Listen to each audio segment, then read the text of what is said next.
Radio voice of Khalsa सुन रहे सारे ਸਰੋਤਿਆਂ ਦਾ प्रोग्राम किताब संसार ਦੇ ਵਿੱਚ ਸਵਾਗਤ ਹੈ ਜੀ।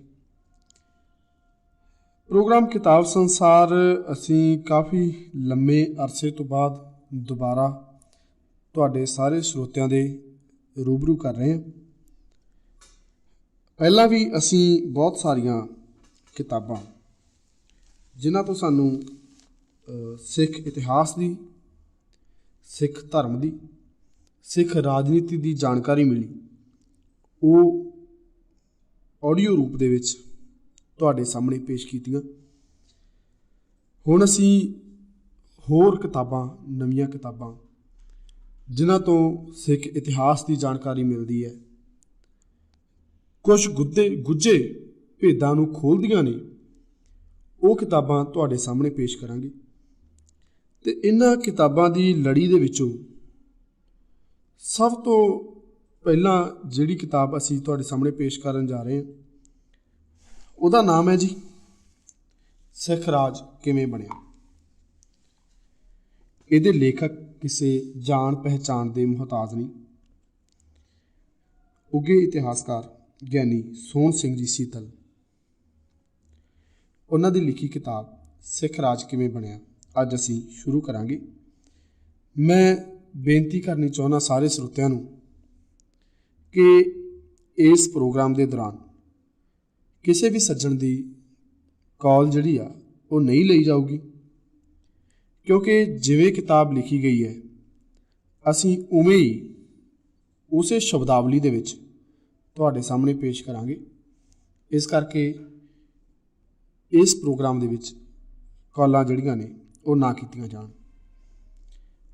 ਆਪਣੇ ਸੁਝਾਅ ਦੇਣ ਦੇ ਲਈ ਤੁਸੀਂ ਸਾਡੇ ਫੇਸਬੁੱਕ ਪੇਜ ਦੇ ਇਨਬਾਕਸ ਦੇ ਵਿੱਚ ਮੈਸੇਜ ਜ਼ਰੂਰ ਭੇਜ ਸਕਦੇ ਹੋ।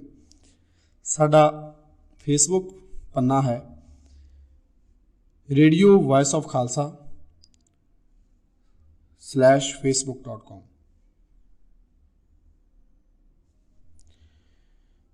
ਸੋ ਤੁਸੀਂ ਰੇਡੀਓ ਵੌਇਸ ਆਫ ਖਾਲਸਾ ਨਾਮ ਦੇ ਪੰਨੇ ਦੇ ਉੱਪਰ ਇਨਬਾਕਸ ਦੇ ਵਿੱਚ ਆਪਣਾ ਕੋਈ ਵੀ ਸੁਝਾਅ ਜਾਂ ਸਵਾਲ ਭੇਜ ਸਕਦੇ ਹੋ। ਆਓ ਅਸੀਂ ਕਿਤਾਬ ਸ਼ੁਰੂ ਕਰਦੇ ਹਾਂ। ਸਭ ਤੋਂ ਪਹਿਲਾਂ ਕਿਤਾਬ ਦੇ ਵਿੱਚ ਸੋਹਣ ਸਿੰਘ ਸੀਤਲ ਜੀ ਨੇ ਮੁੱਢਲੀ ਬੇਨਤੀ ਲਿਖੀ ਹੈ। ਉਹਨਾਂ ਨੇ ਆਪਣੇ ਵਿਚਾਰ ਪੇਸ਼ ਕੀਤੇ ਨੇ। ਆਓ ਸ਼ੁਰੂ ਕਰਦੇ ਹਾਂ। ਮੁੱਢਲੀ ਬੇਨਤੀ। ਸਭ ਤੋਂ ਪਹਿਲੀ ਇਤਿਹਾਸਕ ਪੁਸਤਕ ਮੈਂ ਸਿੱਖ ਰਾਜ ਕਿਵੇਂ ਗਿਆ ਲਿਖੀ ਸੀ। ਉਸ ਦੇ ਪ੍ਰਕਾਸ਼ਿਤ ਹੋਣ ਉੱਤੇ ਪਾਠਕਾਂ ਨੇ ਮੇਰਾ ਇੰਨਾ ਹੌਸਲਾ ਵਧਾਇਆ ਕਿ ਮੇਰੇ ਅੰਦਰ ਇਤਿਹਾਸ ਲਿਖਣ ਦੀ ਲਗਨ ਪੈਦਾ ਹੋ ਗਈ। ਜਿਹੜੀ ਪੁਸਤਕ ਇਸ ਵੇਲੇ ਆਪ ਜੀ ਦੇ ਹੱਥ ਵਿੱਚ ਹੈ, ਇਹ ਮੈਂ ਪਾਕਿਸਤਾਨ ਬਣਨ ਤੋਂ ਪਹਿਲਾਂ ਲਿਖਣੀ ਆਰੰਭ ਕੀਤੀ ਸੀ। ਇਸ ਦਾ ਪਹਿਲਾ ਕਾਂਡ ਹੀ ਅਜੇ ਲਿਖਿਆ ਸੀ ਜਾਂ ਆਜ਼ਾਦੀ ਆ ਗਈ। ਲੱਖਾਂ ਹਿੰਦੂ ਸਿੱਖਾਂ ਨਾਲ ਮੈਨੂੰ ਵੀ ਪਾਕਿਸਤਾਨ ਵਿੱਚੋਂ ਘਰ ਘਾਟ ਛੱਡ ਕੇ ਆਉਣਾ ਪਿਆ। ਇਸ ਅਦਲਾ ਬਦਲੀ ਵਿੱਚ ਬਹੁਤ ਸਾਰਾ ਇਕੱਠਾ ਕੀਤਾ ਹੋਇਆ ਇਤਿਹਾਸਕ ਮਸਾਲਾ ਪਾਕਿਸਤਾਨ ਵਿੱਚ ਹੀ ਰਹਿ ਗਿਆ। ਇਸ ਕਾਰਨ ਮੈਂ ਆਪਣੇ ਪਾਠਕਾਂ ਤੱਕ ਇਹ ਪੁਸਤਕ ਛੇਤੀ ਨਹੀਂ ਪਹੁੰਚਾ ਸਕਿਆ। ਫਿਰ ਨਵੇਂ ਸਿਰਿਓਂ ਲੋੜੀਂਦੀਆਂ ਚੀਜ਼ਾਂ ਇਕੱਠੀਆਂ ਕਰਕੇ ਇਹ ਲਿਖਤ ਅੱਜ ਇਤਿਹਾਸ ਦੇ ਪ੍ਰੇਮੀ ਪਾਠਕਾਂ ਦੀ ਭੇਟ ਕਰ ਰਿਹਾ ਹਾਂ। ਜਿਨ੍ਹਾਂ ਵਿਦਵਾਨ ਲਿਖਾਰੀਆਂ ਦੀਆਂ ਲਿਖਤਾਂ ਦੀ ਸਹਾਇਤਾ ਨਾਲ ਇਹ ਪੁਸਤਕ ਲਿਖੀ ਗਈ ਹੈ, ਮੈਂ ਉਹਨਾਂ ਦਾ ਦਿਲੋਂ ਧੰਨਵਾਦੀ ਹਾਂ। ਨਾਲ ਹੀ ਆਪਣੇ ਪਾਠਕਾਂ ਦਾ ਧੰਨਵਾਦ ਕਰਦਾ ਹਾਂ ਜਿਨ੍ਹਾਂ ਦੀ ਕਿਰਪਾਲਤਾ ਨਾਲ ਮੈਂ ਇਹ ਰਚਨਾਵਾਂ ਛਾਪਣਯੋਗ ਹੋ ਸਕਿਆ ਹਾਂ। ਸੋਹਣ ਸਿੰਘ ਸੀਤਲ।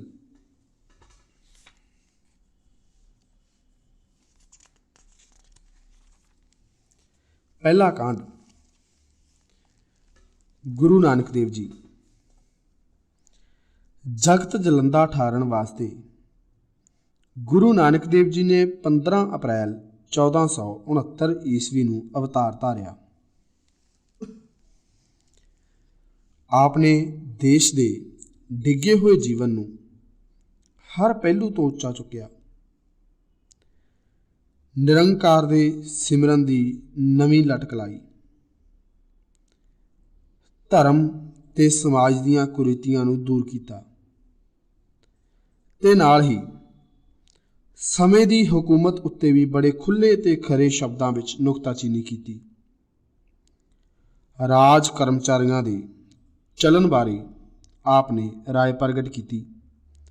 कलकाती राजे कसाई धर्म पंख कर उड़ रहा।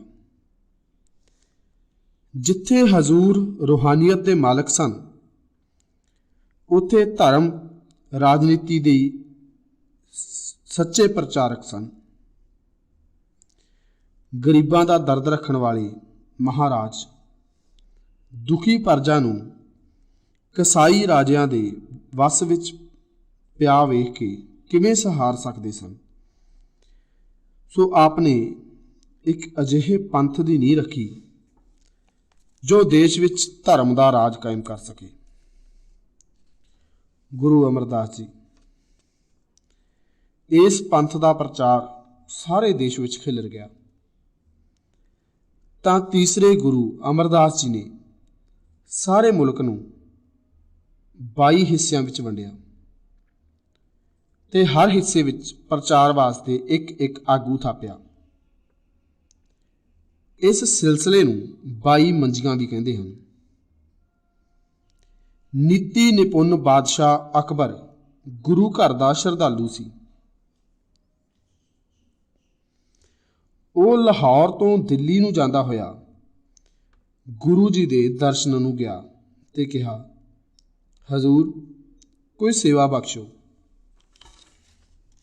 तो महाराज ने कहा, इस साल पंजाब का मामला माफ कर दे, क्योंकि जिनसां दे भाव गिरन करके जिमीदारां नूं बड़ी तंगी हो जाएगी।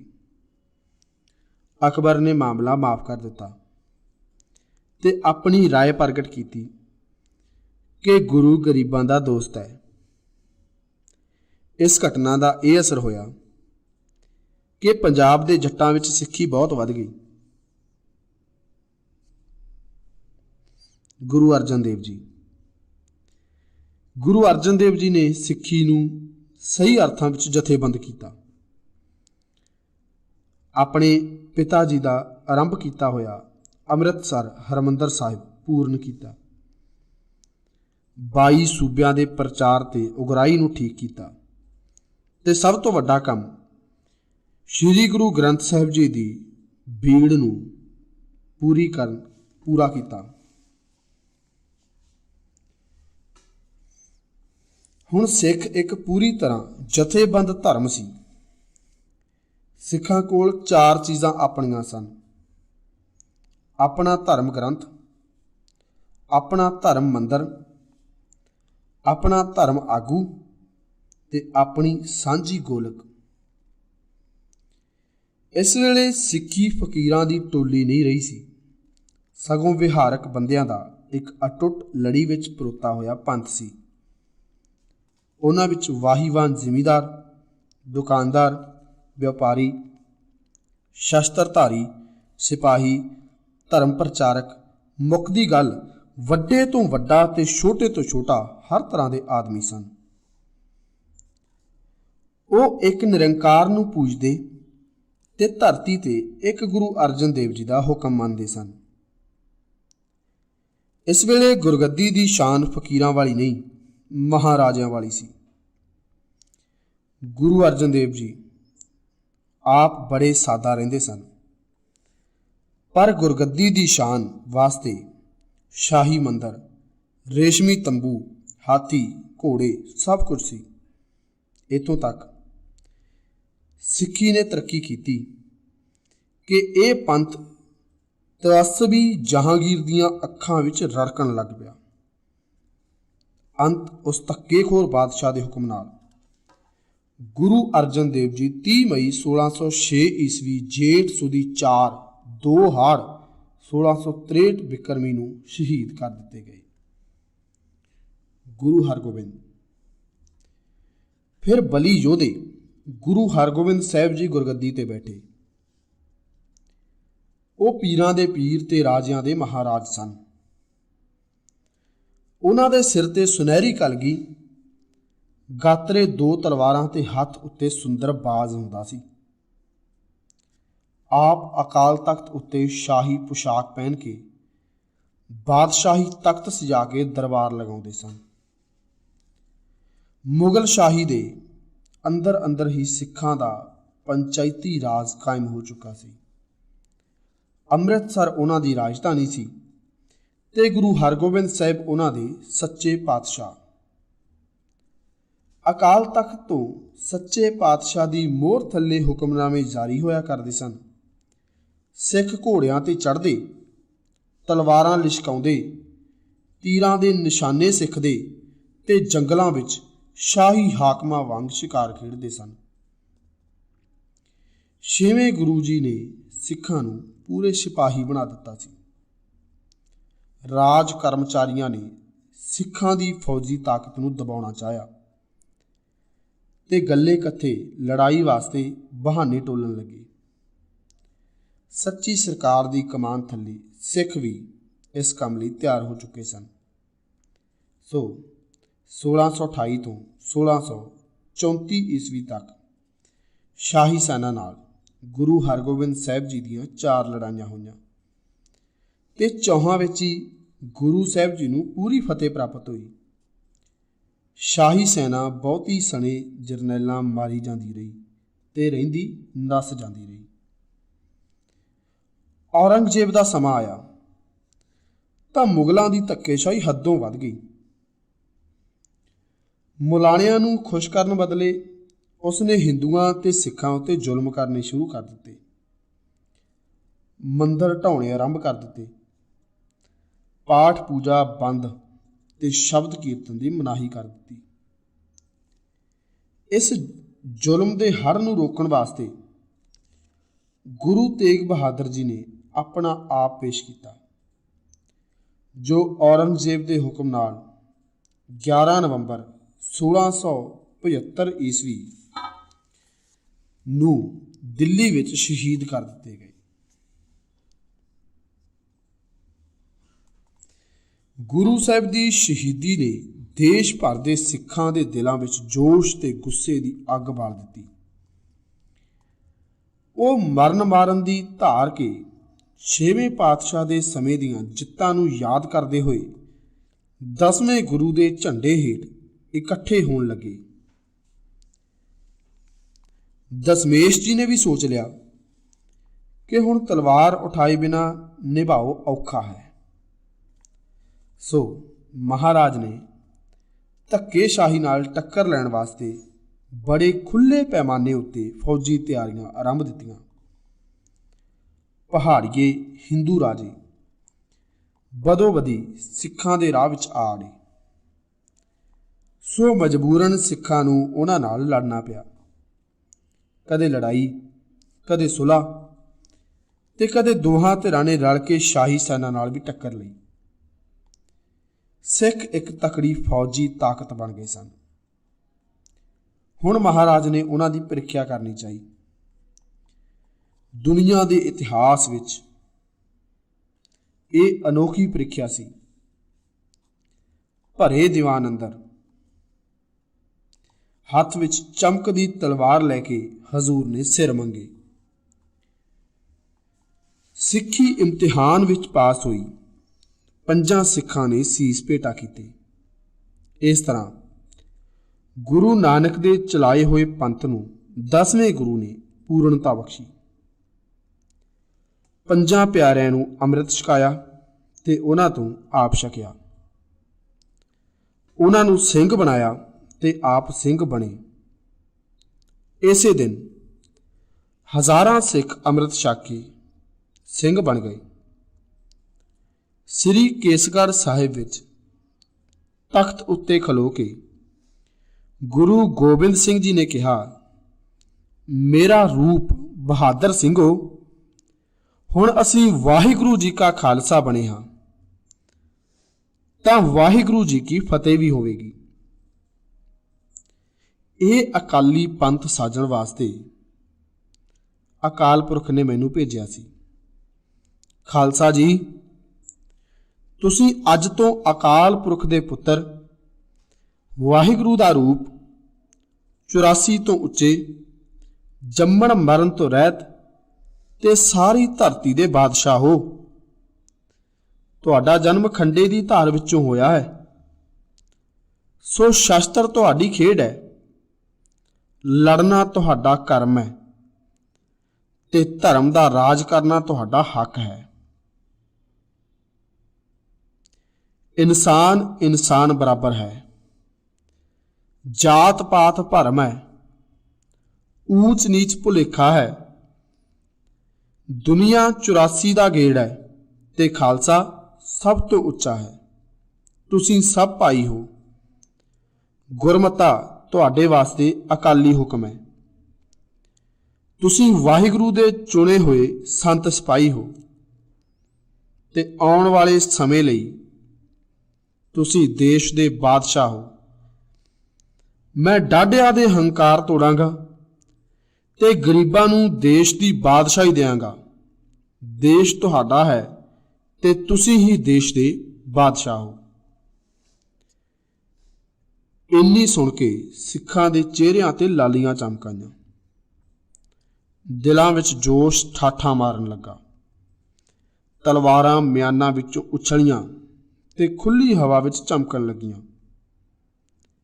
ਇੱਕ ਆਵਾਜ਼ ਹੋ ਕੇ ਸਿੰਘਾਂ ਦੇ ਜਜ਼ਬਾਤ ਬਾਹਰ ਨਿਕਲੇ ਤੇ ਰਾਜ ਕਰੇਗਾ ਖਾਲਸਾ, ਆਕੀ ਰਹੇ ਨਾ ਕੋਈ ਦੀ ਧੁਨ ਨਾਲ ਧਰਤ ਆਕਾਸ਼ ਗੂੰਜ ਉੱਠੇ। ਇਹ ਨਾਰਾ ਸਿੱਖਾਂ ਦਾ ਨਿਸ਼ਾਨਾ ਬਣ ਗਿਆ। ਗੁਰੂ ਗੋਬਿੰਦ ਸਿੰਘ ਜੀ ਨੇ ਉਮਰ ਦਾ ਚੰਗਾ ਹਿੱਸਾ ਧਰਮ ਯੁੱਧਾਂ ਵਿੱਚ ਹੀ ਗੁਜ਼ਾਰਿਆ। ਆਪ ਦੀਆਂ ਲੜਾਈਆਂ ਭੰਗਾਣੀ ਦੇ ਮੈਦਾਨ ਤੋਂ ਆਰੰਭ ਹੋਈਆਂ ਤੇ ਅੰਤ ਨੂੰ ਮੁਕਤਸਰ ਦੀ ਪਵਿੱਤਰ ਧਰਤੀ ਤੇ ਆ ਮੁੱਕੀਆਂ। ਨਵੇਂ ਉੱਠ ਰਹੇ ਸਿੱਖ ਪੰਥ ਉੱਤੇ ਚਮਕੌਰ ਯੁੱਧ ਇੱਕ ਭਾਰੀ ਸੱਟ ਸੀ। ਇਸੇ ਦਿਨ ਸਿੱਖੀ ਨੇ ਸਦਾ ਵਾਸਤੇ ਮਿਟਣਾ ਜਾਂ ਅਮਰ ਹੋਣਾ ਸੀ। ਦੁਨੀਆ ਦੇ ਇਤਿਹਾਸ ਵਿੱਚ ਇੱਕ ਨਿਰਾਲਾ ਜੰਗ ਸੀ। ਇੱਕ ਪਾਸੇ ਭੁੱਖੇ ਤੇ ਥੱਕੇ ਹੋਏ 40 ਸਿਪਾਹੀ ਤੇ ਦੂਜੇ ਪਾਸੇ ਲੱਖਾਂ ਦੀ ਗਿਣਤੀ ਵਿੱਚ ਢਿੱਡੀ ਦਲ। ਦੁਸ਼ਮਣ ਕਹਿੰਦੇ ਸਨ, ਅੱਜ ਸਿੱਖ ਪੰਥ ਦਾ ਨਾਮ ਨਿਸ਼ਾਨ ਮਿਟਾ ਦਿੱਤਾ ਜਾਵੇਗਾ। ਤੇ ਅਕਾਲ ਦਾ ਪੁਜਾਰੀ ਗੁਰੂ ਗੋਬਿੰਦ ਸਿੰਘ ਕਹਿ ਰਿਹਾ ਸੀ, ਆਪਣੇ ਪੁੱਤਰਾਂ ਦੇ ਲਹੂ ਵਿੱਚ ਰੰਗ ਕੇ ਅੱਜ ਅਕਾਲੀ ਝੰਡਾ ਸਦਾ ਵਾਸਤੇ ਉੱਚਾ ਝੁਲਾ ਦਿਆਂਗਾ। ਇਸ ਘੇਰੇ ਵਿੱਚ ਦੋਵੇਂ ਵੱਡੇ ਸਾਹਿਬਜ਼ਾਦੇ ਤੇ 38 ਸਿੰਘ ਸ਼ਹੀਦ ਹੋ ਗਏ ਸਨ। ਗੁਰੂ ਮਹਾਰਾਜ ਕੇਵਲ 3 ਸਿੰਘਾਂ ਨੂੰ ਨਾਲ ਲੈ ਕੇ ਬਾਹਰ ਨਿਕਲੇ ਸਨ। ਕੋਈ ਵੀ ਕੌਮ ਇਸ ਉਮਰ ਵਿੱਚ ਇੰਨੀ ਵੱਡੀ ਸੱਟ ਖਾ ਕੇ ਸਦੀਆਂ ਵਾਸਤੇ ਸਿਰ ਉਠਾਉਣ ਜੋਗੀ ਨਹੀਂ ਰਹਿੰਦੀ।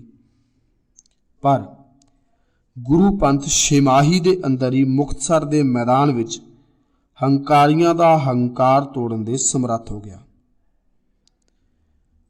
ਪੋਹ ਵਿੱਚ ਚਮਕੌਰ ਯੁੱਧ ਹੋਇਆ ਤੇ ਵਿਸਾਖ ਵਿੱਚ ਵਜ਼ੀਰ ਖਾਂ ਸੂਬਾ ਸਰਹੰਦ ਨੂੰ ਮੁਕਤਸਰ ਵਿੱਚ ਪੂਰੀ ਹਾਰ ਹੋਈ। ਗੁਰੂ ਗੋਬਿੰਦ ਸਿੰਘ ਜੀ ਦੱਖਣ ਨੂੰ ਚਲੇ ਗਏ ਤਾਂ ਪੰਜਾਬ ਦੇ ਸਿੱਖ ਆਪਣੇ ਘਰੀ ਵਿਹਾਰ ਵਿੱਚ ਰੁੱਝ ਗਏ। ਔਰੰਗਜ਼ੇਬ ਦੇ ਮਰਨ ਤੇ ਉਸ ਦੇ ਪੁੱਤਰਾਂ ਦਾ ਆਪਣੇ ਝਗੜਿਆਂ ਵਿੱਚ ਰੁੱਝ ਜਾਣ ਕਰਕੇ ਸਿੱਖਾਂ ਦਾ ਕਿਸੇ ਨੂੰ ਚੇਤਾ ਵੀ ਨਾ ਰਿਹਾ।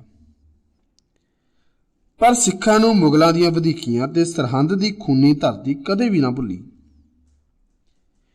ਛੋਟੇ ਸਾਹਿਬਜ਼ਾਦਿਆਂ ਦੀ ਸ਼ਹੀਦੀ ਦੇ ਜ਼ਖਮ ਅਜੇ ਅੱਲੇ ਹੀ ਸਨ ਜਾਂ ਉੱਤੋਂ ਹੋਰ ਖਬਰ ਪਹੁੰਚੀ ਕਿ ਸੂਬਾ ਸਰਹੰਦ ਵਜ਼ੀਰ ਖਾਂ ਦੇ ਭੇਜੇ ਹੋਏ ਪਠਾਣਾਂ ਨੇ ਦੱਖਣ ਵਿੱਚ ਗੁਰੂ ਮਹਾਰਾਜ ਨੂੰ ਧੋਖੇ ਨਾਲ ਖੰਜਰ ਮਾਰ ਕੇ ਜ਼ਖਮੀ ਕਰ ਦਿੱਤਾ ਹੈ, ਜਿਸ ਦੇ ਕਾਰਨ ਆਪ 7 ਅਕਤੂਬਰ 1708 ਈਸਵੀ ਨੂੰ ਸ਼ਹੀਦ ਹੋ ਗਏ। ਹੁਣ ਤਾਂ ਸਿੱਖਾਂ ਦੇ ਅੰਦਰ ਭਾਂਬੜ ਵੱਲ ਉੱਠੇ। ਉਹ ਸਿਰਫ ਉਸ ਲੀਡਰ ਦੀ ਭਾਲ ਵਿੱਚ ਸਨ ਜਿਹੜਾ ਉਹਨਾਂ ਨੂੰ ਮਰਨ ਮਾਰਨ ਵਾਸਤੇ ਸਰਹੰਦ ਦੇ ਖੂਨੀ ਸ਼ਹਿਰ ਵਿੱਚ ਲੈ ਚੱਲੇ।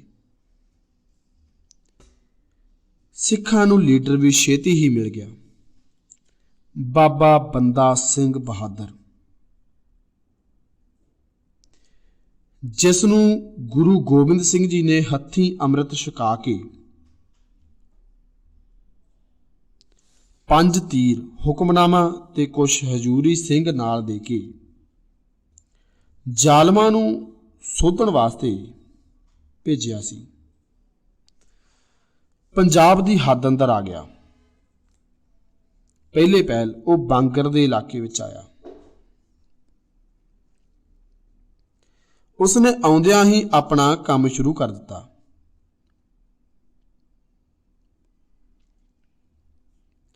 ਇੱਕ ਪਿੰਡ ਵਿੱਚ ਉਸ ਦਾ ਜਥਾ ਉਤਰਿਆ ਹੋਇਆ ਸੀ। ਜਾਂ ਲੁਟੇਰਿਆਂ ਦੀ ਧਾੜ ਆ ਪਈ। ਉਹਨਾਂ ਮੁੱਠੀ ਭਰ ਸਿੰਘਾਂ ਨੇ ਧਾੜਵੀਆਂ ਦਾ ਡਟ ਕੇ ਟਾਕਰਾ ਕੀਤਾ। ਨਤੀਜਾ ਇਹ ਹੋਇਆ ਕਿ ਪਿੰਡ ਨੂੰ ਲੁੱਟਣ ਆਏ ਉਹ ਆਪਣਾ ਆਪ ਲੁਟਾ ਕੇ ਨੱਸ ਗਏ। ਲੁੱਟਿਆ ਹੋਇਆ ਮਾਲ ਬੰਦਾ ਸਿੰਘ ਨੇ ਆਪਣੇ ਸਾਥੀਆਂ ਨੂੰ ਵੰਡ ਦਿੱਤਾ। ਇਸ ਪਹਿਲੀ ਘਟਨਾ ਨੇ ਹੀ ਗਰੀਬਾਂ ਦੇ ਦਿਲਾਂ ਵਿੱਚ ਬੰਦਾ ਸਿੰਘ ਵਾਸਤੇ ਸਤਿਕਾਰ ਪੈਦਾ ਕਰ ਦਿੱਤਾ।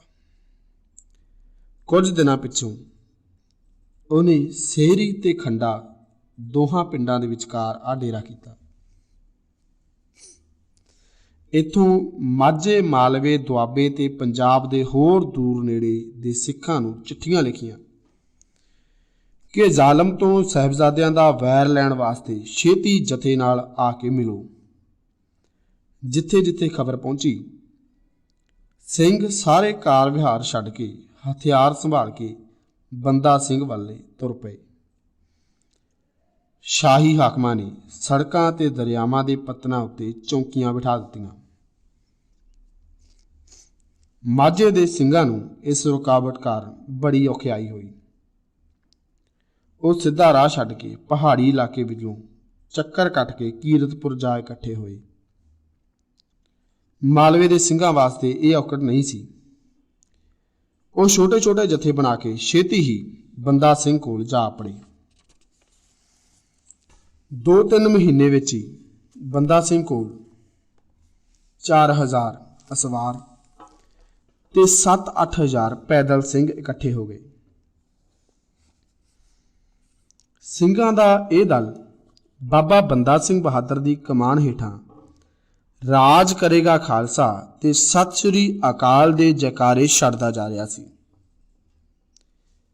ਜਿਸ ਪਿੰਡ ਦੇ ਚੌਧਰੀ ਗੁਰੂ ਕੇ ਲੰਗਰ ਵਾਸਤੇ ਰਸਦ ਜਾਂ ਕੁਛ ਹੋਰ ਨਜ਼ਰਾਨਾ ਲੈ ਕੇ ਮਿਲ ਪੈਂਦੇ, ਸਿੰਘ ਬਿਨਾਂ ਛੇੜਛਾੜ ਕੀਤੇ ਉੱਥੋਂ ਅੱਗੇ ਲੰਘ ਜਾਂਦੇ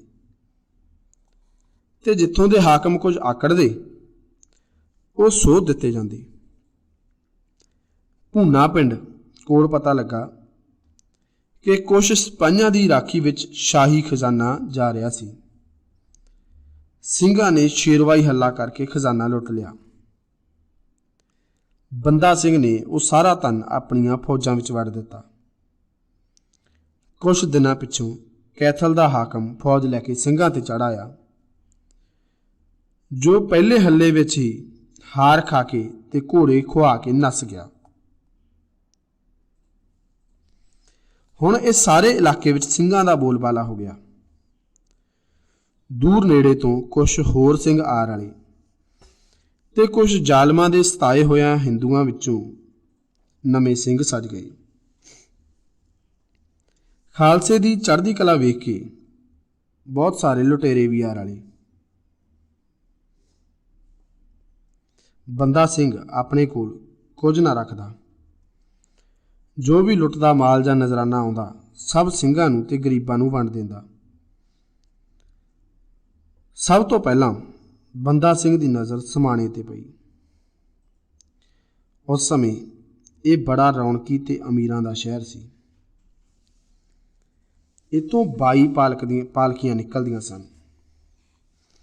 ਭਾਵ ਇੱਥੋਂ ਦੇ ਸੈਦਾਂ ਤੇ ਮੁਗਲਾਂ ਦੇ 22 ਅਮੀਰ ਘਰਾਣਿਆਂ ਨੂੰ ਬਾਦਸ਼ਾਹ ਵੱਲੋਂ पालकियां विच चलण दी आग्या सी। समाणे ते चढ़ाई करन दा एक होर कारण भी सी। गुरु तेग बहादुर जी का कातल सैयद जलालुद्दीन जलाद ते छोटे साहिबजादियां दे कातल शासल बेग ते वाशल बेग इत्थों दे रहण वाले सन। इस वास्ते सिंघां दे दिल विच इस शहर वास्ते घट गुस्सा नहीं सी। 26 नवंबर 1708 ईस्वी नूं 1709 ईस्वी नूं सवेरे ही बंदा सिंह ने समाणे उत्ते हमला कर दिता ते कुछ घंटियां विच ही वसदा शहर उजाड़ दिता।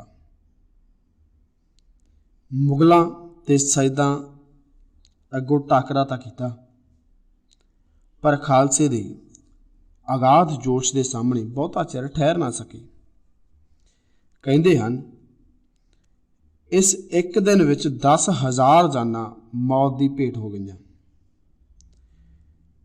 इस शहर की लुट विचों ਸਿੰਘਾਂ ने चंगे हथ रंगे, बड़ा धन ते समान काबू किया। इलाके दे लुटेरियां भी बहुत कुछ हासिल किया ते बहुत सारे अमीरां दे घर साड़ के पुराने वैर कढे। सही अर्थां विच यह सिखां दी पहली फतेह सी। भाई फतेह सिंह इत्थों दा फौजदार बनाया गया। हुण बंदा सिंह छेती तो छेती माझे ते दुआबे दे ਸਿੰਘਾਂ नूं मिलना चाहुंदा सी। उसने उन्हां नूं सुनेहा भी भेज दिता कि असीं छत बनूड़ वल्लों आ रहे हैं, उत्थे सब इकट्ठा हो जाओ। आप उस रांद तो चढ़दे पासे दी चक्कर कट के अगे वधिया ते राह विच घुड़ाम, ठसका, शाहाबाद, मुस्तफाबाद, कपूरी, सढौरा, मुखलसगढ़ जिसका नाम ਸਿੰਘਾਂ ने लोहगढ़ रखिया ते बनूड़ का कस्बा मार लिया। इन्हां मारां विच बंदा सिंह को लोड़ींदा धन ते समान हो गया सी। उधर कीरतपुर वाला दल रोपड़ नूं वधिया तां वजीर खां दे भेजे हुए मलेरकोटलीए फौज लैके अगे जा पड़े। इन्हां कोल 2 तोपां भी सन ते फौज भी ਸਿੰਘਾਂ नालों बहुती सी। पर जिस वेले ਸਿੰਘਾਂ दे जथेदार चलो सरहंद मारो सरहंद दे नारे ला के अगे वधदे तां उन्हां दी तलवार सामने छाती डाह के खलोण दी किसे विच हिम्मत ना हुंदी। दोहां पासियां तो गभरूआं दे सत्थर विछ गए। अंत खिजर खां, नुसरत खां ते वली मुहम्मद खां मारे गए ते शेर मुहम्मद खां जख्मी होके मैदान छड्ड के नस गया। सिंह वैरी दा समान कब्जे करके फतेह दे जयकारे छड्डदे बनूड़ वाल वधे। बनूड़ तो 2-3 मील बाहर अगे वध के बंदा सिंह जेतू ਸਿੰਘਾਂ नूं आ मिलिया। दोहां दलां नूं वेख के खुशियां चढ़ गईयां। कड़ाह प्रसाद दीआं देगां वंਡੀਆਂ गईयां। हुण दोवें दल छत ते कब्जा करके लगे सरहंद उत्ते हमला करन दीआं तैयारियां करन। सारे इलाके दीआं नज़रां सरहंद की लड़ाई ते लगियां होईयां सन। दोही पासी डटवीं तैयारी हो रही सी। बंदा सिंह कोल आदमियों की गिणती काफ़ी सी, पर हथियार बड़े थोड़े सन। बड़े थोड़े ਸਿੰਘਾਂ कोल बंदूकां सन, बाकी किसी कोल नेज़ा, किसी कोल तलवार ते किसी कोल तीर कमान सी। ये फौज 3 तरह की सी। धर्म की खातर शहीद होने वाले पक्के सिख,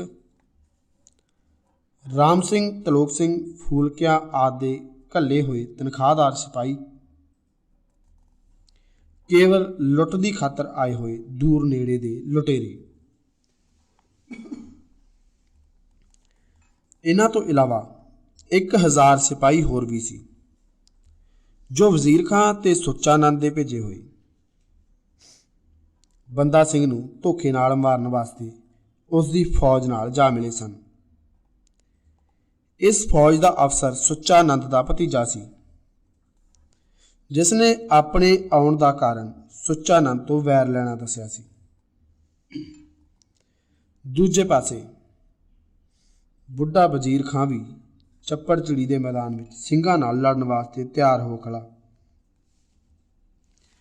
उसने अपने मातहित फौजदारां की फौज ते इलाके के चौधरियां दे सब आदमी इकट्ठे कर लए। जिहाद के नाम थले मुलाणिया ने भी शहादत के चाहवान हज़ारां गाजी बहशत के दरवाजे अगे ले आंदे। रल मिल के फौज की गिणती 20,000 हो गई। सब तो अगे टोपां ते जंबूर के बीड़े हुए सन। उस तो पिछों हाथियों की पाल खड़ी की हुई सी। एक पासे शेर मुहम्मद खां खवाजा ते खवाजा वाली मलेरकोटले वाली अपनियां फौजां लई खड़ी सी, ते एक पासे हूरां दे आशिक गाजी, विचकार बुढ़ा नवाब वजीर खां घोड़े ते असवार सारी फौज की कमान कर रहा सी। इस तरह मैदान मल्ली ये बंदा सिंह की उड़ीक कर रहे सन। उधरों अगाध जोश विच भरे सिंह भी चलो सरहंद ते सत श्री अकाल दे जयकारे छड्डदे आ रहे सन। एक पासे मलवई सूरमे आ रहे सन, जिन्हां दी सरदारी सरदार फतेह सिंह, सरदार करम सिंह, सरदार धर्म सिंह ते सरदार आली सिंह दे हत्थ सी। दूजे पासे माझे दे वीर बाबा विनोद सिंह, सरदार बाज सिंह, सरदार राम सिंह ते सरदार श्याम सिंह दे मातहित चले आ रहे सन। कुछ रलमी फौज की कमान बंदा सिंह ने अपने हत्थ विच सी। 22 मई 1710 ਨੂੰ दोवें दल आमो सामने आ भिड़े। एक पासे सरदार फतेह सिंह ते दूजे पासे सरदार बाज सिंह अपने मातहित सरदारां सने हमला करने लई अगे वधे। बाबा बंदा सिंह अपनी इमदादी फौज लैके एक उच्चे टिब्बे ते खलो के जंग का रंग वेखण लगा। ਸਿੰਘਾਂ ਦੇ नेड़े टिकण उत्ते वजीर खां दीआं तोपां ते जंबूरियां ने अग भराउणी शुरू कर दी। जिस वेले जंजीरदार गोले चले, लुटेरे पहले हाथी हरण हो गए। इस तो थोड़ा चिर पिछों सुच्चा नंद दा भतीजा अपनी 1000 फौज लेके मैदान विचों भज निकलिया। पिछे केवल सिद्दकी सिख ही डटे रहे। एक पासे तोपां जंबूर के ते दूर मारू बंदूखां ते एक पासे तीर ते टामी टामी बंदूक। इस हल्ले विच सिखां दा बड़ा नुकसान होया। मुसलमान फौज के हौसले वध रहे सन कि सिख नसे के नसे। बाज सिंह ने सारी हालत बंदा सिंह नूं जा दसी, तां ओह इमदादी फौज लैके मैदान विच आ डटिया। इस सज्जर शाह फौज के आउण नाल ਸਿੰਘਾਂ ਦੇ दिल वध गए। उन्हां पैंदी सट्टे तलवारां ते वर्षे धू के मलेरकोटलियां ते हल्ला बोल दिता। वो दोवें योधे मर्दां वांग डट के लड़े, पर अंत दोवें शेर मुहम्मद खां ते खवाजा अली खालसे की तलवार की भेटा हो गए। जरनैलों का डिगना ही सी कि उन्हां दी फौज मैदान छड्ड के नस उठी। दूजे पासे गाजियां का भी बहुत बुरा हाल होया। इस वेले वजीर खां वाला मोर्चा कायम सी, बाकी सब सिखां दे कब्जे विच आ गया सी। अजे भी हौसला करके वो बुढ़ा नवाब अड़िया खड़ा सी, जां किसी योधे दे एक तीर ने जंग का फैसला कर दिता। तीर नाल फट्टड़ होके वजीर खां घोड़े तो थले आ डिग्या। दोहां पासियां तो बाज सिंह ते फतेह सिंह ने हमला करके जख्मी सूबेदार नूं काबू कर लिया। नवाब का डिगना ही सी कि उसकी फौज जिधर मूँह होया नस तुरी। लड़ाई खत्म हुई।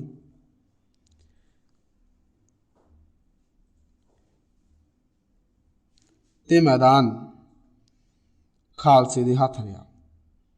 जेतू ਸਿੰਘਾਂ ने मैदान विच पिया दुश्मन का सब समान कब्जे कर लिया ਤੇ ਨੱਸੇ ਜਾਂਦਿਆਂ ਦੇ ਮਗਰ ਵਾੜ ਧਰ ਲਈ। 12 ਮੀਲ ਦਾ ਪੰਧ ਪੈਰਾਂ ਥੱਲੇ ਲਤਾੜ ਕੇ ਖਾਲਸਾ ਸਰਹੰਦ ਜਾ ਪਹੁੰਚਾ। ਥੋੜੇ ਜਿਹੇ ਟਾਕਰੇ ਪਿੱਛੋਂ ਕਿਲੇ ਤੇ ਕਬਜ਼ਾ ਕਰ ਲਿਆ। 24 ਮਈ ਨੂੰ ਸਿੰਘ ਸਰਹੰਦ ਵਿੱਚ ਦਾਖਲ ਹੋ ਗਏ। ਸ਼ਹਿਰ ਦੀਆਂ ਕੰਧਾਂ ਸਿੰਘਾਂ ਨੂੰ ਅਜੇ ਵੀ ਸਾਹਿਬਜ਼ਾਦਿਆਂ ਦੇ ਖੂਨ ਨਾਲ ਰੰਗੀਆਂ ਹੋਈਆਂ ਨਜ਼ਰ ਆ ਰਹੀਆਂ ਸਨ। ਜੋ ਸਾਹਮਣੇ ਆਇਆ, ਤਲਵਾਰ ਦੀ ਧਾਰ ਲੰਘਾ ਦਿੱਤਾ ਗਿਆ। ਦਿਲਾਂ ਵਾਲਾ ਕਹਿਰ ਜੇਤੂਆਂ ਨੇ ਰੱਜ ਕੇ ਵੈਰੀਆਂ ਤੇ ਕੱਢਿਆ। ਬਾਜ਼ਾਰ ਤੇ ਮੁਗਲਾਂ ਦੀਆਂ ਹਵੇਲੀਆਂ ਲੋਥਾਂ ਨਾਲ ਭਰ ਗਈਆਂ। ਪਾਪੀਆਂ ਦੇ ਪਾਪ ਤੇ ਨਿਰਦੋਸ਼ਾਂ ਦਾ ਖੂਨ ਭਾਂਬੜ ਬਣ ਕੇ ਵਲ ਉੱਠਿਆ, ਜਿਸ ਵਿੱਚ ਗੁਨਾਹੀ ਭੰਬਟ ਬਣ ਕੇ ਡਿੱਗਣ ਲੱਗੇ। ਲੜਾਈ ਆਰੰਭ ਹੋਈ ਤੇ ਜਿਹੜੇ ਲੁਟੇਰੇ ਨੱਸ ਗਏ ਸਨ, ਖਾਲਸੇ ਦੀ ਫਤਿਹ ਸੁਣ ਕੇ ਉਹ ਫਿਰ ਆ ਸ਼ਾਮਲ ਹੋਏ। ਸਰਹੰਦ ਦਾ ਬਹੁਤਾ ਨੁਕਸਾਨ ਉਹਨਾਂ ਹੀ ਕੀਤਾ। ਘਰਾਂ ਦੇ ਘਰ ਸਾੜ ਕੇ ਸੁਆਹ ਕਰ ਦਿੱਤੇ। ਜੋ ਇਸਤਰੀ ਪੁਰਸ਼ ਸਾਹਮਣੇ ਆਇਆ, ਮੌਤ ਦੇ ਘਾਟ ਉਤਾਰ ਦਿੱਤਾ ਗਿਆ। 4 ਦਿਨਾਂ ਤੱਕ ਸ਼ਹਿਰ ਲੁਟੀਂਦਾ ਰਿਹਾ। ਅੰਤ ਬੰਦਾ ਸਿੰਘ ਨੇ ਹੁਕਮਨ ਅਮਨ ਕਾਇਮ ਕੀਤਾ। ਹੁਣ ਨਿਆਂ ਦੀ ਵਾਰੀ ਆਈ। ਜ਼ਾਲਮਾਂ ਨੂੰ ਜ਼ੁਲਮ ਦੀ ਸਜ਼ਾ ਦੇਣੀ ਸਭ ਤੋਂ ਚੰਗਾ ਨਿਆਂ ਹੈ। ਵਜ਼ੀਰ ਖਾਂ ਤਾਂ ਕੀਤੇ ਦਾ ਫਲ ਭੁਗਤ ਚੁੱਕਾ ਸੀ। ਚੱਪੜ ਚਿੜੀ ਦੇ ਮੈਦਾਨ ਵਿੱਚੋਂ ਫੜੇ ਹੋਏ ਜ਼ਖਮੀ ਵਜ਼ੀਰ ਖਾਂ ਨੂੰ ਸਿੰਘਾਂ ਨੇ ਵੈੜਕਿਆਂ ਦੇ ਮਗਰ ਪਾ ਕੇ ਸਰਹੰਦ ਦੀ ਗਲੀ ਗਲੀ ਵਿੱਚ ਫੇਰ ਕੇ ਸਹਿਕਦੇ ਨੂੰ ਅੱਗ ਵਿੱਚ ਸੁੱਟ ਦਿੱਤਾ। ਉਹ ਅੱਧ ਝਲੂਠਾ ਹੋ ਗਿਆ ਤਾਂ ਇੱਕ ਦਰਖਤ ਨਾਲ ਪੁੱਠਾ ਲਟਕਾ ਦਿੱਤਾ, ਜਿੱਥੇ ਉਸ ਦੀ ਲੋਥ ਨੂੰ ਜਾਨਵਰ ਤੋੜ ਰਹੇ ਸਨ। ਉਸ ਦਾ ਪੁੱਤਰ ਸਿੰਘਾਂ ਦੇ ਆਉਣ ਤੋਂ ਪਹਿਲਾਂ ਹੀ ਸਣੇ ਪਰਿਵਾਰ ਦਿੱਲੀ ਨੂੰ ਨੱਸ ਗਿਆ, ਸੋ ਹੱਥ ਨਾ ਆਇਆ। ਸੁੱਚਾਨੰਦ ਸਣੇ ਬਾਲ ਬੱਚੇ ਦੇ ਫੜਿਆ ਗਿਆ। ਹੋਰ ਵੀ ਕਈ ਗੁਨਾਹਗਾਰ ਫੜ ਕੇ ਸਿੰਘਾਂ ਨੇ ਕੈਦ ਕੀਤੇ ਹੋਏ ਸਨ। ਸਭ ਨੂੰ ਸ਼ਹਿਰ ਵਿੱਚ ਬੂਹੇ ਬੂਹੇ ਫੇਰ ਕੇ ਜਿਉਂਦਿਆਂ ਨੂੰ ਅੱਗ ਵਿੱਚ ਸਾੜਿਆ ਗਿਆ।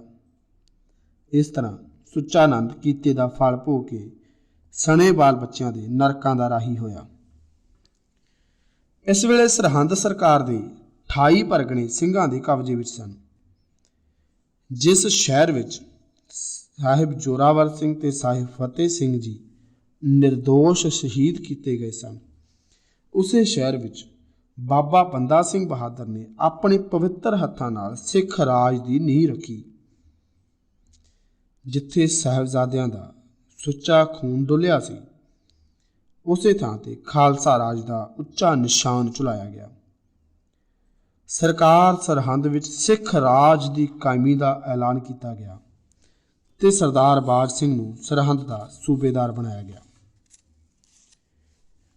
ਇਸ ਵੇਲੇ ਜਮਨਾ ਤੋਂ ਲੈ ਕੇ ਸਤਲੁਜ ਤੱਕ ਸਿੱਖਾਂ ਦਾ ਕਬਜ਼ਾ ਹੋ ਚੁੱਕਾ ਸੀ। ਬਾਬਾ ਬੰਦਾ ਸਿੰਘ ਬਹਾਦਰ ਨੇ ਸਿੱਖ ਰਾਜ ਨੂੰ ਹਰ ਢੰਗ ਤੋਂ ਪੂਰਨ ਕਰਨ ਦੀ ਸੋਚੀ। ਕਿਸੇ ਰਾਜ ਵਾਸਤੇ ਉਸ ਦਾ ਆਪਣਾ ਮੁਲਕ, ਆਪਣੀ ਰਾਜਧਾਨੀ, ਆਪਣਾ ਝੰਡਾ, ਆਪਣੀ ਫੌਜ, ਆਪਣਾ ਬਾਦਸ਼ਾਹ, ਆਪਣਾ ਸਿੱਕਾ ਤੇ ਆਪਣੀ ਮੋਹਰ ਹੋਣੀ ਜ਼ਰੂਰੀ ਹੈ। ਸਿੱਖਾਂ ਕੋਲ ਗੁਰੂ ਗੋਬਿੰਦ ਸਿੰਘ ਦਾ ਬਖਸ਼ਿਆ ਹੋਇਆ ਆਪਣਾ ਝੰਡਾ ਹੈ ਸੀ। ਉਹਨਾਂ ਦਾ ਆਪਣਾ ਮੁਲਕ, ਜਿੱਤਿਆ ਹੋਇਆ ਪੰਜਾਬ ਤੇ ਆਪਣਾ ਬਾਦਸ਼ਾਹ ਬੰਦਾ ਸਿੰਘ ਵੀ ਹੈਗਾ ਸੀ। ਬਾਕੀ ਦੀਆਂ ਚੀਜ਼ਾਂ ਪੂਰੀਆਂ ਕਰਨ ਦੀ ਲੋੜ ਸੀ। ਸਰਹੰਦ ਸ਼ਾਹੀ ਸੜਕ ਉੱਤੇ ਵਸਦਾ ਸੀ, ਸੋ ਉਸ ਦੀ ਥਾਂ ਬੰਦਾ ਸਿੰਘ ਨੇ ਲੋਹਗੜ੍ਹ ਨੂੰ ਰਾਜਧਾਨੀ ਬਣਾਇਆ। ਇਹ ਕਿਲਾ ਸਢੌਰੇ ਤੋਂ 5-6 ਕੋਹ ਦੂਰ ਪਹਾੜ ਦੀ ਕੰਢੀ ਵਿੱਚ ਸੀ। ਕਿਲਾ ਉੱਚੇ ਥਾਂ ਤੇ ਚੁਫੇਰਾ ਨਿਵਾਨ ਸੀ, ਜਿਸ ਦੇ ਦੋਹੀਂ ਪਾਸੇ 2 ਨਾਲੇ ਵਗਦੇ ਸਨ, ਜੋ ਚੁਫੇਰਿਓਂ ਕਿਲੇ ਨੂੰ ਘੇਰਦੇ ਸਨ। ਟੁੱਟੇ ਹੋਏ ਕਿਲੇ ਦੀ ਮੁਰੰਮਤ ਕਰਕੇ ਉੱਪਰ ਕੇਸਰੀ ਨਿਸ਼ਾਨ ਝੁਲਾਇਆ ਗਿਆ। ਸਰਹੰਦ ਆਦਿ ਸ਼ਹਿਰਾਂ ਵਿੱਚੋਂ ਲੁੱਟਿਆ ਹੋਇਆ ਮਾਲ ਉੱਥੇ ਸਿੱਖੀ ਖਜ਼ਾਨੇ ਵਿੱਚ ਜਮ੍ਹਾਂ ਕੀਤਾ ਗਿਆ। ਖਾਲਸਾ ਫੌਜਾਂ ਬਾਬਾ ਬੰਦਾ ਸਿੰਘ ਨੂੰ ਬਾਦਸ਼ਾਹ ਕਹਿੰਦੀਆਂ ਸਨ। जद कोई मुगल बादशाह तख्त ते बहिंदा सी, ਉਹ ਆਪਣਾ ਸਨ ਜਲੂਸ ਚਲਾਉਂਦਾ ਸੀ। ਸਿੰਘਾਂ ਨੇ ਸਰਹੰਦੀ ਫਤਿਹ ਦੇ ਦਿਨ ਤੋਂ ਸਿੱਖ ਰਾਜ ਦਾ ਸੰਮਤ ਚਾਲੂ ਕੀਤਾ। ਸਿੱਖ ਬਾਦਸ਼ਾਹੀ ਦਾ ਅਸਲੀ ਮਾਲਕ ਗੁਰੂ ਮਹਾਰਾਜ ਨੂੰ ਸਮਝਦੇ ਸਨ, ਸੋ ਉਹਨਾਂ ਦੇ ਨਾਮ ਉੱਤੇ ਨਾਨਕਸ਼ਾਹੀ ਸਿੱਕਾ ਤੇ ਮੋਹਰ ਬਣਾਏ ਗਏ। ਸਿੱਕੇ ਦੇ ਇੱਕ ਪਾਸੇ ਲਿਖਿਆ ਸੀ, ਸਿੱਕਾ ਜ਼ਦ ਬਰ ਹਰ ਦੋ ਆਲਮ ਤੇਗ ਨਾਨਕ ਸਾਹਿਬ ਅਸਤ ਫਤਿਹ ਗੋਬਿੰਦ ਸਿੰਘ ਸ਼ਾਹ ਸ਼ਾਹਾਂ ਫਜ਼ਲ ਸੱਚਾ ਸਾਹਿਬ ਅਸਤ। ਸਿੱਕੇ ਦੇ ਦੂਜੇ ਪਾਸੇ ਜ਼ਰਬ ਬਾ ਅਮਾਨੂ ਦਹਿਰ ਮਸਵਰਤ ਸ਼ਹਿਰ ਜ਼ੀਨ ਤੁਤਖਤ ਮੁਬਾਰਕ ਬਖਤ। ਸ਼ਾਹੀ ਮੋਹਰ ਫਾਰਸੀ ਅੱਖਰਾਂ ਵਿੱਚ ਗੋਲ ਸ਼ਕਲ ਦੀ ਪੈਸੇ ਨਾਲੋਂ ਜ਼ਰਾ ਛੋਟੀ ਸੀ। ਉਸ ਦੇ ਸ਼ਬਦ ਸਨ, ਦੇਗ ਓ ਤੇਗ ਓ ਫਤਿਹ ਓ ਨੁਸਰਤ ਬੇਦਰੰਗ ਜ਼ਾਫਤ ਅਜ਼ ਨਾਨਕ ਗੁਰੂ ਗੋਬਿੰਦ ਸਿੰਘ। ਹੁਣ ਮੁਗਲਾਂ ਵਾਂਗ ਸਿੱਖਾਂ ਕੋਲ ਸਭ ਕੁਝ ਆਪਣਾ ਸੀ। ਮੁਲਕ, ਤਖਤ, ਰਾਜਧਾਨੀ, ਸਿੱਕਾ, ਮੋਹਰ, ਝੰਡਾ, ਫੌਜ, ਬਾਦਸ਼ਾਹ। ਫਰਕ ਕੇਵਲ ਇੰਨਾ ਸੀ ਕਿ ਮੁਗਲਾਂ ਦਾ ਸਭ ਕੁਝ ਆਪਣੇ ਨਾਂ ਥੱਲੇ ਸੀ ਤੇ ਸਿੱਖਾਂ ਦਾ ਸਭ ਕੁਝ ਗੁਰੂ ਮਹਾਰਾਜ ਦੇ ਨਾਮ ਥੱਲੇ। ਬੰਦਾ ਸਿੰਘ ਆਪਣੇ ਆਪ ਨੂੰ ਗੁਰੂ ਮਹਾਰਾਜ ਦਾ ਬੰਦਾ ਕਹਿੰਦਾ ਸੀ ਤੇ ਬਾਕੀ ਸਭ ਉਸ ਨੂੰ ਬਾਦਸ਼ਾਹ ਆਖਦੇ ਸਨ। ਸਾਰੇ ਮਾਲਵੇ ਉੱਤੇ ਸਿੱਖਾਂ ਦਾ ਕਬਜ਼ਾ ਹੋ ਗਿਆ ਤਾਂ ਦੁਆਬੇ ਅਤੇ ਮਾਝੇ ਵਿੱਚ ਵੀ ਸਿੱਖਾਂ ਨੇ ਆਜ਼ਾਦੀ ਦੇ ਢੋਲ ਵਜਾ ਦਿੱਤੇ। ਦੁਆਬਾ ਜਲੰਧਰ ਵਿੱਚ ਇੱਕ ਸੁਲਤਾਨਪੁਰ ਨੂੰ ਛੱਡ ਕੇ ਜਿੱਥੇ ਸ਼ਾਹੀ ਫੌਜਦਾਰ ਰਹਿੰਦਾ ਸੀ, ਬਾਕੀ ਸਾਰੇ ਇਲਾਕੇ ਉੱਤੇ ਸਣੇ ਬਿਲਾਸਪੁਰ ਆਦਿ ਪਹਾੜੀ ਰਿਆਸਤਾਂ ਦੇ ਸਿੰਘਾਂ ਨੇ ਕਬਜ਼ਾ ਕਰ ਲਿਆ। ਮਾਝੇ ਵਿੱਚ ਕਸੂਰ ਤੇ ਲਾਹੌਰ ਦੇ ਸ਼ਹਿਰ ਛੱਡ ਕੇ ਦਰਿਆ ਰਾਵੀ ਤੇ ਬਿਆਸ ਦੇ ਅੰਦਰ ਪਠਾਨਕੋਟ ਦੀਆਂ ਪਹਾੜੀਆਂ ਤੱਕ ਖਾਲਸੇ ਨੇ ਮੱਲਾਂ ਮੱਲ ਲਈਆਂ। ਲਾਹੌਰ ਦੀ ਇਹ ਹਾਲਤ ਸੀ ਕਿ ਸ਼ਹਿਰ ਦੇ ਅੰਦਰ ਸੂਬਾ ਅਸਲਮ ਖਾਂ ਬੈਠਾ ਸੀ ਤੇ ਸ਼ਾਲਾਮਾਰ ਬਾਗ ਤੱਕ ਸਿੱਖ ਮਾਰਾ ਮਾਰ ਰਹੇ ਸਨ। ਸ਼ਹਿਰ ਤੇ ਇਲਾਕੇ ਦੇ ਮੁਲਾਣਿਆਂ ਨੇ ਮਜ਼ਹਬੀ ਜੋਸ਼ ਦਵਾ ਕੇ ਹੈਦਰੀ ਝੰਡਾ ਕੱਢਿਆ। ਗਾਜ਼ੀ ਚਾਈ ਚਾਈ ਸ਼ਹੀਦੀ ਗਾਨੇ ਬੰਨ੍ਹ ਕੇ ਗਏ, ਪਰ ਕੋਟਲਾ ਬੇਗਮ ਦੀ ਲੜਾਈ ਵਿੱਚ ਸਿੰਘਾਂ ਤੋਂ ਹਾਰ ਖਾ ਕੇ ਵਾਪਸ ਲਾਹੌਰ ਆ ਵੜੇ। ਹੁਣ ਦਰਿਆ ਰਾਵੀ ਤੋਂ ਜਮਨਾ ਤੱਕ ਤੇ ਲਾਹੌਰ, ਕਸੂਰ, ਬਠਿੰਡਾ, ਪਾਣੀਪਤ ਤੋਂ ਉੱਚੀਆਂ ਪਹਾੜਾਂ ਤੱਕ ਖਾਲਸੇ ਦਾ ਰਾਜ ਸੀ। ਇਸ ਨੂੰ ਅਸੀਂ ਪਹਿਲਾ ਸਿੱਖ ਰਾਜ ਕਹਿ ਸਕਦੇ ਹਾਂ। ਸਾਰਾ ਇਲਾਕਾ ਸਿੱਖ ਫੌਜਦਾਰਾਂ ਵਿੱਚ ਵੰਡਿਆ ਹੋਇਆ ਸੀ ਤੇ ਬਾਦਸ਼ਾਹ ਬੰਦਾ ਸਿੰਘ ਰਾਜਧਾਨੀ ਲੋਹਗੜ੍ਹ ਵਿੱਚ ਰਹਿੰਦਾ ਸੀ। ਰਾਜ ਪ੍ਰਬੰਧ ਵਿੱਚ ਸਭ ਤੋਂ ਵੱਡਾ ਕੰਮ ਬਾਬਾ ਬੰਦਾ ਸਿੰਘ ਨੇ ਇਹ ਕੀਤਾ ਕਿ ਸਾਰੇ ਇਲਾਕੇ ਵਿੱਚੋਂ ਜ਼ਿਮੀਂਦਾਰੀ ਢੰਗ ਉਡਾ ਕੇ ਵਾਹੀ ਕਰਨ ਵਾਲਿਆਂ ਨੂੰ ਜ਼ਮੀਨ ਦਾ ਮਾਲਕ ਬਣਾ ਦਿੱਤਾ ਤੇ ਸਰਕਾਰੀ ਮਾਮਲਾ ਸਿੱਧਾ ਉਹਨਾਂ ਤੋਂ ਲਿਆ। ਇਸ ਤਰ੍ਹਾਂ ਕੁਝ ਗਿਣਤੀ ਦੇ ਜ਼ਿਮੀਂਦਾਰ ਤਾਂ ਵੈਰੀ ਬਣ ਗਏ, ਪਰ ਹਜ਼ਾਰਾਂ ਵਾਹੀਵਾਨ ਸਿੱਖ ਰਾਜ ਦੇ ਹਾਮੀ ਬਣ ਗਏ। ਖਾਲਸੇ ਦੀ ਚੜ੍ਹਦੀ ਕਲਾ ਵੇਖ ਕੇ ਅਨੇਕਾਂ ਹਿੰਦੂ ਤੇ ਮੁਸਲਮਾਨ ਸਿੱਖ ਬਣ ਗਏ। ਇਸ ਤਰ੍ਹਾਂ ਇਸ ਥੋੜ੍ਹੇ ਸਮੇਂ ਵਿੱਚ ਸਿੱਖੀ ਵਿੱਚ ਚੋਖਾ ਵਾਧਾ ਹੋਇਆ। ਇਹ ਸਾਰੀਆਂ ਖਬਰਾਂ ਬਾਦਸ਼ਾਹ ਬਹਾਦਰ ਸ਼ਾਹ ਨੂੰ ਪਹੁੰਚੀਆਂ ਤਾਂ ਉਹ ਦੱਖਣ ਤੋਂ ਸਿੱਧਾ ਸਿੱਖਾਂ ਦੀ ਬਗਾਵਤ ਨੂੰ ਦਬਾਉਣ ਵਾਸਤੇ ਆਇਆ। ਹਿੰਦੁਸਤਾਨ ਭਰ ਦੀਆਂ ਸ਼ਾਹੀ ਫੌਜਾਂ ਉਹਦੇ ਨਾਲ ਸਨ। ਉਹ ਦਿੱਲੀ ਤੋਂ ਪਾਸੇ-ਪਾਸੇ ਸਿੱਧਾ ਸਿੱਖ ਇਲਾਕੇ ਵੱਲੇ ਵਧਿਆ। ਸ਼ਾਹੀ ਸੈਨਾ ਨਾਲ ਸਿੱਖੀ ਦੀ ਪਹਿਲੀ ਲੜਾਈ 26 ਅਕਤੂਬਰ 1710 ਈਸਵੀ ਅਮੀਨਗੜ੍ਹ ਕੋਲ ਹੋਈ। ਸਿੱਖ ਗਿਣਤੀ ਵਿੱਚ ਥੋੜ੍ਹੇ ਸਨ, ਸੋ ਕਈ ਤਾਂ ਆਪ ਨਾਲੋਂ ਬਹੁਤਿਆਂ ਨੂੰ ਮਾਰ ਕੇ ਸ਼ਹੀਦ ਹੋ ਗਏ ਤੇ ਬਾਕੀ ਪਿੱਛੇ ਹਟ ਕੇ ਜੰਗਲ ਵਿੱਚ ਛਿਪ ਗਏ। ਸ਼ਾਹੀ ਸੈਨਾ ਦੀ ਇਹ ਪਹਿਲੀ ਜਿੱਤ ਸੀ। ਇਸ ਤੋਂ ਪਿੱਛੋਂ ਸਿੱਖਾਂ ਨੂੰ ਥਾਨੇਸਰ, ਸਰਹੰਦ, ਸਢੌਰਾ ਆਦਿ ਇੱਕ ਇੱਕ ਕਰਕੇ ਸਾਰੇ ਥਾਂ ਛੱਡਣੇ ਪਏ ਤੇ ਅੰਤ ਸਾਰੇ ਕਿਲ੍ਹਾ ਲੋਹਗੜ੍ਹ ਵਿੱਚ ਘਿਰ ਗਏ। ਕਈ ਲੜਾਈਆਂ ਲੜਨ ਪਿੱਛੋਂ ਸਿੰਘ ਸਮਾਂ ਵਿਚਾਰ ਕੇ 10-11 ਦਸੰਬਰ ਦੀ ਵਿਚਲੀ ਰਾਤ ਨੂੰ ਲੋਹਗੜ੍ਹ ਦੇ ਕਿਲੇ ਵਿੱਚੋਂ ਨਿਕਲ ਗਏ। ਅਗਲੇ ਦਿਨ ਮੁਨੀਮ ਖਾਂ ਨੇ ਲੋਹਗੜ੍ਹ ਉੱਤੇ ਕਬਜ਼ਾ ਕਰ ਲਿਆ। ਬਾਬਾ ਬੰਦਾ ਸਿੰਘ ਤਾਂ ਨਿਕਲ ਗਿਆ ਸੀ, ਪਰ ਉਹਦੇ ਥਾਂ ਬਖਸ਼ੀ ਗੁਲਾਬ ਸਿੰਘ ਕੈਦ ਕਰ ਲਿਆ ਗਿਆ। ਅੱਜ ਲਈ ਇੰਨਾ ਹੀ। ਕਿਤਾਬ ਦਾ ਨਾਮ ਸਿੱਖ ਰਾਜ ਕਿਵੇਂ ਬਣਿਆ, ਗਿਆਨੀ ਸੋਹਣ ਸਿੰਘ ਸੀਤਲ।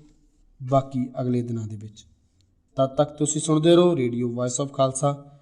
ਵਾਹਿਗੁਰੂ ਜੀ ਕਾ ਖਾਲਸਾ, ਵਾਹਿਗੁਰੂ ਜੀ ਕੀ ਫਤਿਹ।